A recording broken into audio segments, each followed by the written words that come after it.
El meu treball de recerca pretén mostrar la realitat de l'abús sexual dins la nostra societat i la importància de trencar els tabús i el silenci que l'envolten.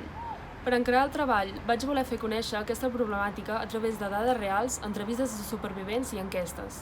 Amb les enquestes vaig voler conèixer què en sabia la població, amb la intenció de desmentir possibles falses creences que haguessin estat consolidades per falta d'informació.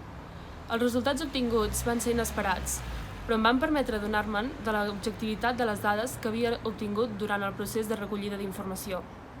Per contrastar a petita escala els resultats de les enquestes, vaig tenir la sort de poder parlar amb 4 supervivents d'abusos sexuals en la infància, que han proporcionat una visió crua i genuïna del que suposa haver-ho viscut.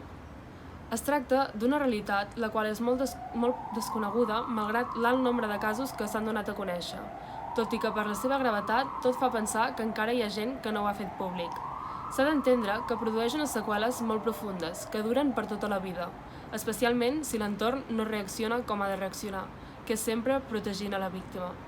El que m'agradaria que s'entengués és que per posar fre als casos d'abusos sexuals infantils se n'ha de parlar, perquè mentre parlar-ne continuï sent tabú, estarem permetent que passi.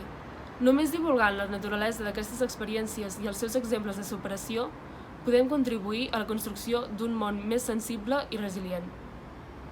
Personalment, a mesura que em vaig anar endinsant en aquest procés d'investigació, vaig entendre la duresa i la dificultat que resulta afrontar-lo. Ha representat un repte molt gratificant, el qual m'ha despertat un ventall d'emocions i m'ha brindat l'oportunitat de conèixer de més a prop la realitat que representa l'abús sexual infantil en la vida de molts nens i nenes. I he pogut entendre com a les famílies se'ls hi pot fer difícil parlar-ne, fent-me adonar de tot el llarg camí que encara queda per fer, dins d'aquesta problemàtica tan complexa i commovedora.